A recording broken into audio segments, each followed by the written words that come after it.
As we have mentioned before, we have interesting and important interview today. We are with international guests, we are with international researchers, and the topic that we'll be addressing is happiness and fairness, the relationships between life satisfaction and social justice. I want to introduce Dr. Salvatore Di Martino. He's a lecturer at Stanford University. We also have here Dr. Isaac Prilestensky. Is Magner Endowed Chair in Community Wellbeing and Professor of Educational and Psychological Studies. Dr. Isaac and Dr. Salvatore, for me, it's really an honor here to be with you and to have this interview.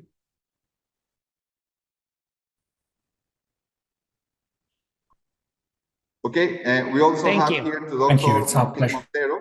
We have mentioned that we'll be discussing the relationship between social justice and life satisfaction, because it is widely known that factors such as, for example, the rule of law, the quality of institutions, the degree of freedom, and the perception of government corruption can be either foster or hinder a country's economic growth, especially for the long run. Prominent economist Acemoglu argued that approximately the 20% of economic growth can be explained by the quality of institutions. Furthermore, assuming a potential positive relationship between economic growth and happiness, we will explore whether this correlation always holds true. Besides, in this program, you know that our main mission is to communicate relevant research to our audience. So we want to start our conversation with the first question. This is, why is relevant or important to consider life satisfaction as a key indicator for public policy, similar, for example, to GDP? Right, I think I'll try and answer that question. As you mentioned in the introduction, there are more and more governments around the world that are coming to the understanding that GDP on its own cannot be the only indicator of a country development. And in the field of economics, it's quite clear now that GDP on its own cannot explain the health and wealth of a nation.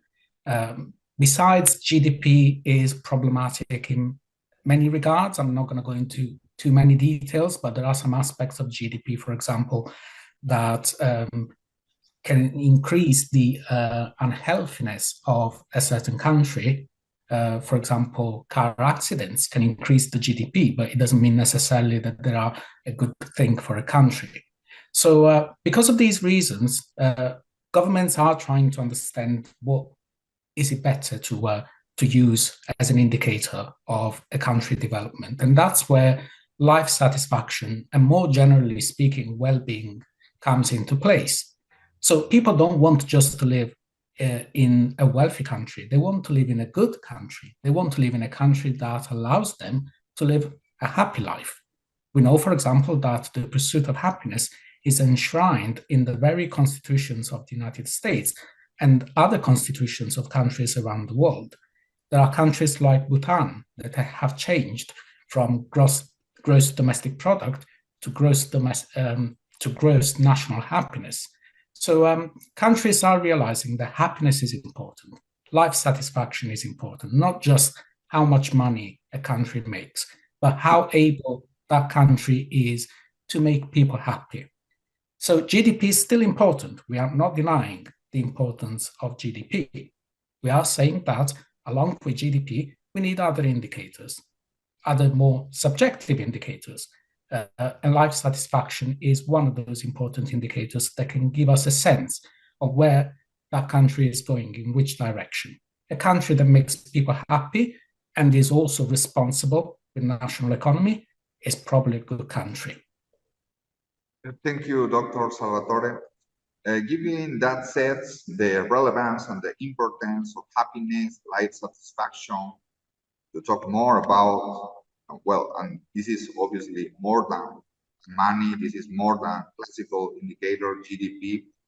We want to ask Dr. Isaac, what were the main motivations behind examining the relationship between life satisfaction and social justice? Thank you for the question.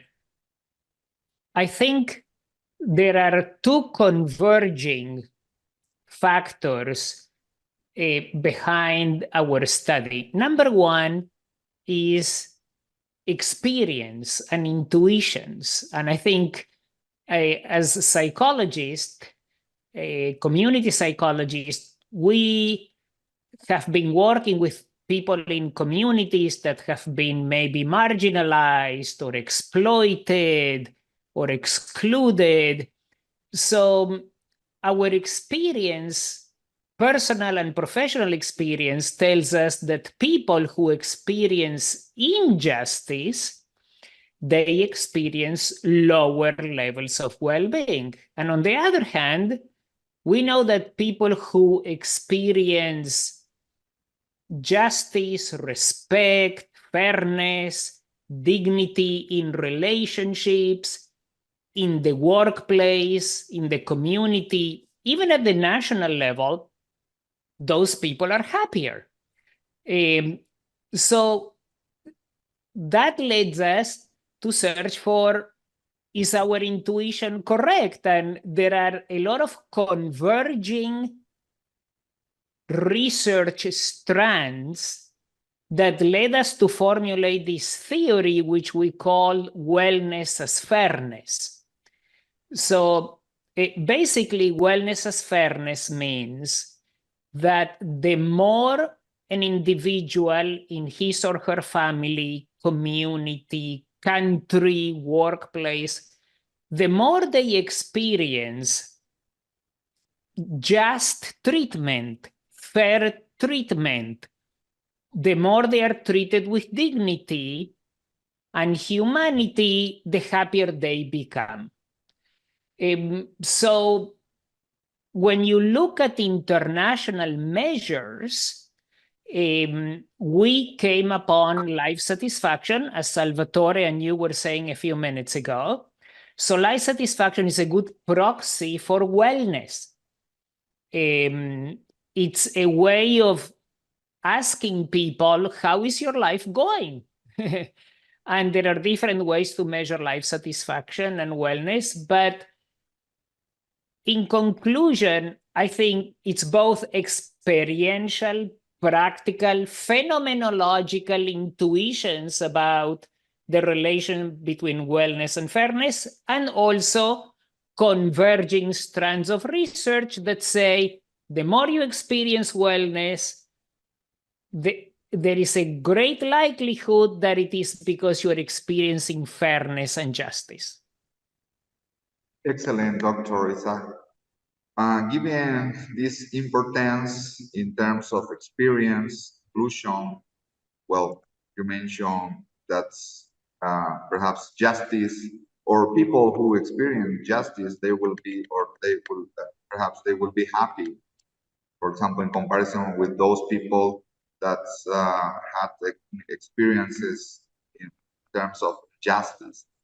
But what are the primary factors that contribute to happiness and life satisfaction? What is the role that justice play? And perhaps here is very important, how can we define, for example, social justice? What is social justice? I can try to answer the first part of the question, and perhaps Isaac can give us some insights on the second part. From what we know, and there is a very big literature that spans decades on what makes people happy, we have analyzed quite a few factors at the individual level. So what makes individuals, people, happy with their own life? We have looked at things like education, and social status and how much money people make, the quality of their relationships and the quality of their life in general. The conclusion that the literature has reached is that all these factors, they do contribute to the pursuit of happiness. There is one in particular that seems really to stand out, and it's the quality of social relationships. There is a very important longitudinal study done by the University of Harvard. It's actually the longest known longitudinal study done in the scientific community. And they have tracked people for over 80 years, trying to understand what contributed to their happiness. And they've come to the conclusion that really the quality of their social relationships, meaning the quality with their friends, their family, their life partners, their co-workers, really makes an important contribution to the happiness. Now, all this literature for a long time has also ignored what we believed it was another important component, which is social justice. And that's where our study comes into place, because we felt that there was this big thing and important thing missing from the happiness literature. We believe that social justice has also a role to play, and we demonstrated that through our study with some sophisticated cutting-edge statistical analysis. Now, without going too much into the details, I can tell you that what we came to the understanding in our study and the follow-up study that we did, called Between Happiness and Fairness, Between Wellness and Fairness, is that what social justice does, it sort of play behind the curtains to make sure that people can pursue a good life. They affect those things that are important to people, amongst which the quality of social relationships. If you translate social relationships at the national level, you find that social capital is a very important predictor of national life satisfaction. And what we found in our study is that social justice is a very strong predictor of social capital, meaning that the more social justice you have in a country, the more likely it is that that country is enjoying social capital, and as a consequence, that country is making their citizens happy. Thank you, Doctor. Dr. Martin Montero, we have considered here some important terms and definitions like life satisfaction, happiness, social happiness. I don't know if you have any general comment in this first part of our interview, or perhaps you want to ask a question our international guest. No. Actually, I would like to ask a couple of questions now, because what I was hearing is so interesting. Hearing about the importance of the relationship that we have with our friends, with our family. It's so important for happiness. And I want to raise a question regarding this point. In Latin America, in South America or Mexico, we are proud of our relationship with our family, right? And we usually say, yeah, we are different to other countries because here we are very family-oriented, which is true, right? At least compared to some other countries which are way richer by GDP. Yet, when you look at the happiness index, Latin American countries are not in the first place. So, which other factors do you think that are as important as this social relationship? That's the first question. And my second question, and here I'm going to try to play a little bit of devil's advocate. What do you mean by social justice? Do you mean wealth redistribution? So I'm happy to start answering the second question, and maybe Salvatore and I can share the answer to the first part of the question, which is what other factors account for happiness at the national level. So I think in with the definition of social justice, it's important to understand that there isn't just one aspect of justice. I think there are several. The most important three, we think, are distributive justice, procedural justice, and corrective justice. So let me say a word or two about each one of them. Most people, when they talk about social justice, they are usually referring to distributive justice, which means to each person what he or she deserves. In philosophical terms, it's called to each his or her due, D-U-E. In other words, what do I deserve as an individual, as a citizen? What does society owe me? What am I owed as a human being? And this is the key question of social justice. To each according to his or her due. To each according to what they deserve. So a great deal of philosophical and psychological literature is devoted to understanding people's relationship to distribution.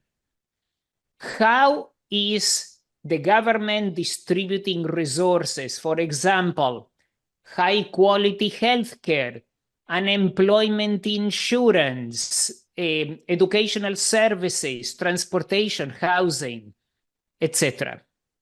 Distributive justice, to each his or her due. The second important aspect that people relate to in terms of social justice is procedural justice. Procedural justice has to do with voice and choice in decisions affecting the life of individuals and citizens.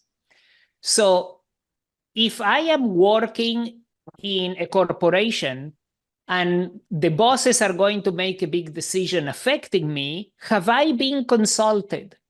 Am I part of the decision-making affecting my life?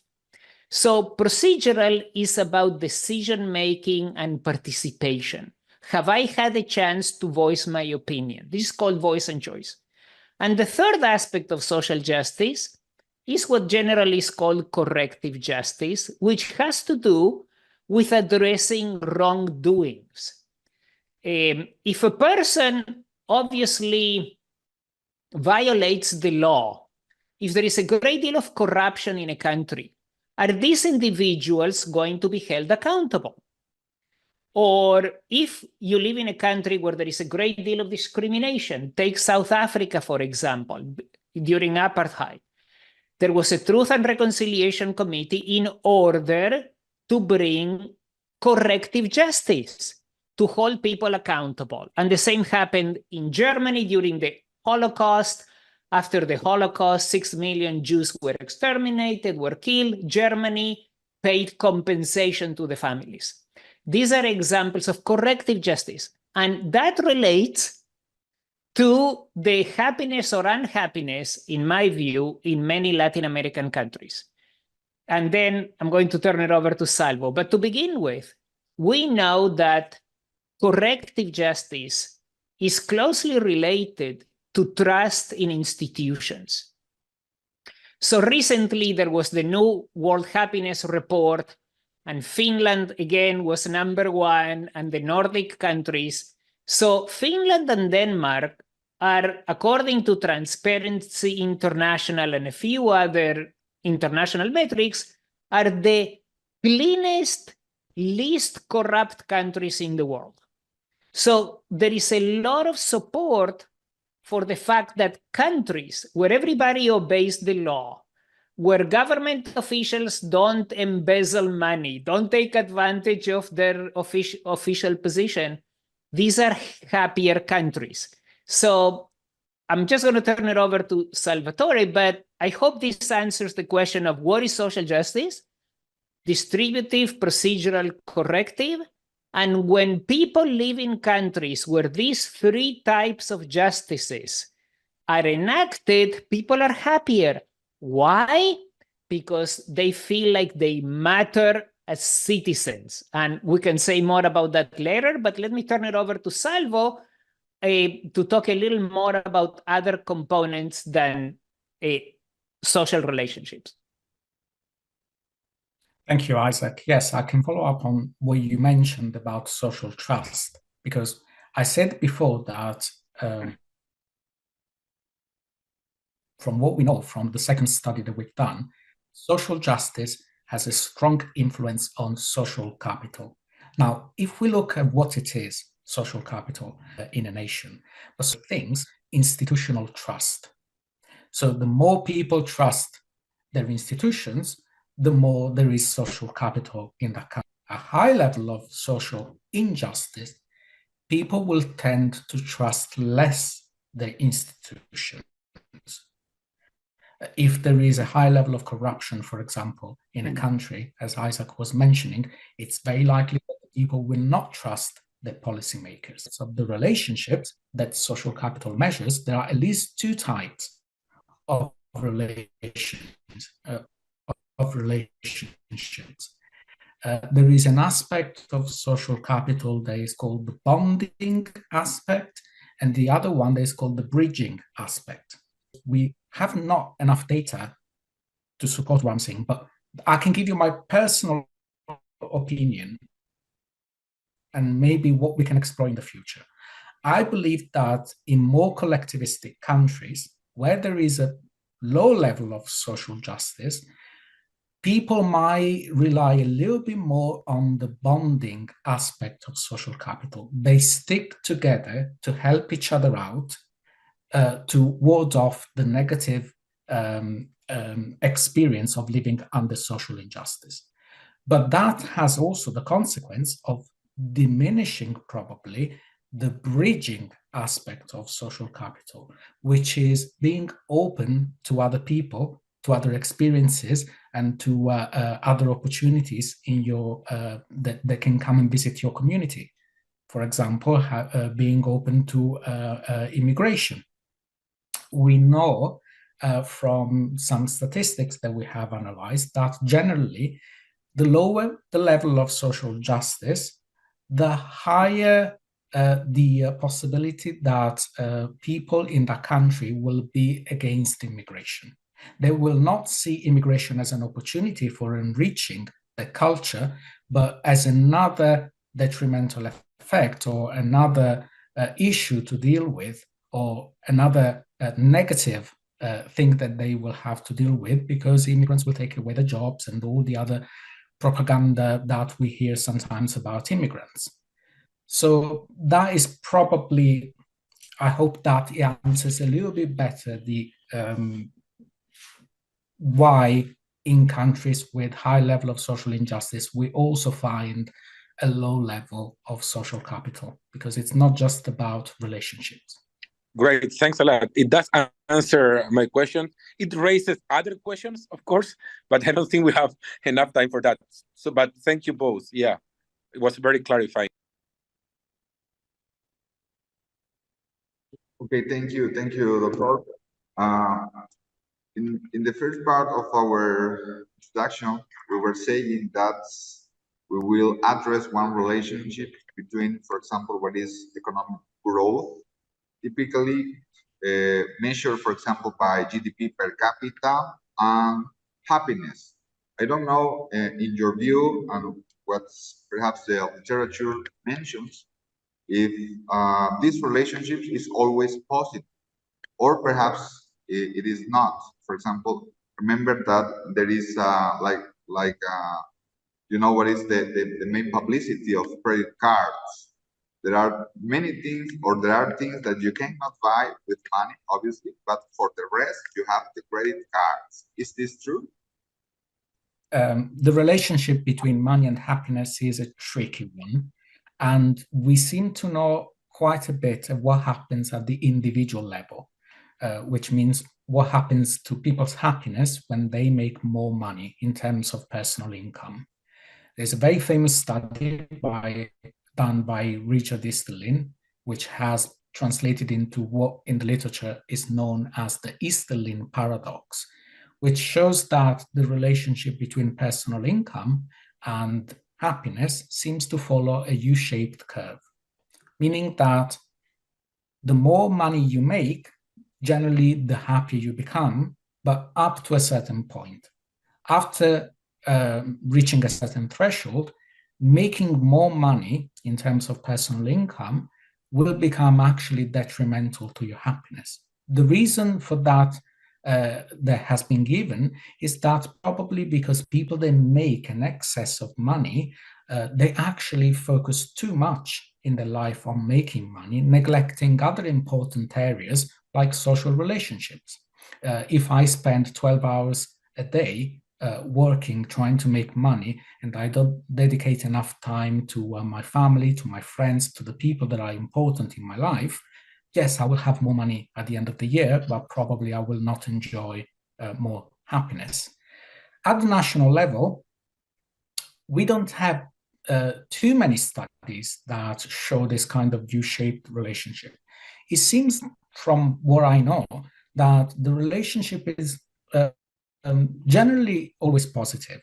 The more money, the wealthier the country is, the happier that citizens seem to become. But that is not really so much the point to me. Happiness is not just dependent on how much money a country makes. And that's why social justice comes into play.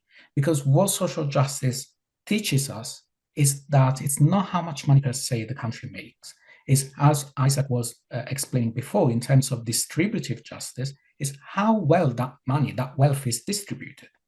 We have countries with an enormous level of GDP, like the United States and the United Kingdom as well, with very high level of inequality, with very few people on the very top enjoying all the wealth, and the people at the bottom enjoying very little of that. And that seems to have a very detrimental effect on people's happiness. So I think social justice gives us a very good lesson of GDP is not important per se, it's how you distribute GDP. And on top of that, all the other things that, as Isaac explained, are important for social justice, that impact on people's life. Thank you, Dr. Salvatore. Well, the time for this interview was really short. I had many further questions. Dr. Salvatore, Dr. Isaac, I really appreciate all of your comments and significant contributions. Before ending our interview, I want that you perhaps highlight what were the main findings of your research as remarks, for example. So maybe Salvatore can say a few words, and then I can add a word about what we've learned in general and where we're going, maybe. Yes, that sounds very good. What I can say in terms of the main findings is what I briefly mentioned before.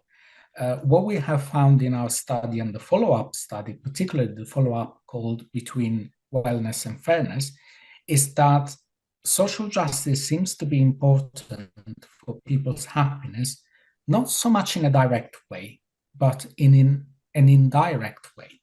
Meaning that it's not so much important that you have social justice to make people happy. It's what social justice does to make those opportunities and resources that people need to pursue their happiness. And in fact, social justice gives us the important message that on its own, it's not the only thing that you need to be happier. Happiness is still a personal pursuit. You still have to work hard in your life to live a happy life. But definitely it's a little bit easier if the country where you live gives you those opportunities and resources that you need to pursue happiness. What are those opportunities and resources? Well, I've mentioned one before, social capital. It's fundamental that you have social capital, social justice, because social justice impacts on social capital. And in turn, social capital helps people to be happier. Another good thing that we found, it was autonomous human choice. It's important that social justice gives the opportunity to people to pursue their happiness. So to give you that choice, to make that personal choice, if you have to spend all your energies and time to worry about how to make ends meet, how much choice do you have left to pursue a good life? So these are two of the main important findings that we derived from our study. And we think that there might be actually a few more contributions that social justice can make. So I'm going to hand over to Isaac, that maybe can give us some insights on the future of our research. Thank you, Salvatore. So we really started with the theory that we called wellness as fairness. And then the more we studied the topic, we realized, as Salvatore was saying, that fairness or justice does not so much impact wellness or happiness directly, but indirectly. So we started thinking about how come, what is the impact of social justice on my psychological experience?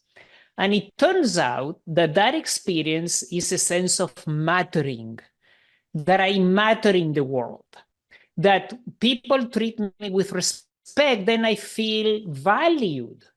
Not only do I feel valued, but I have an opportunity to add value, as Salvo was saying, through autonomous choice and social capital. So I can feel valued, be seen as a human being, be recognized, be treated with respect, and in turn, I have opportunities to enrich my life and contribute to the community.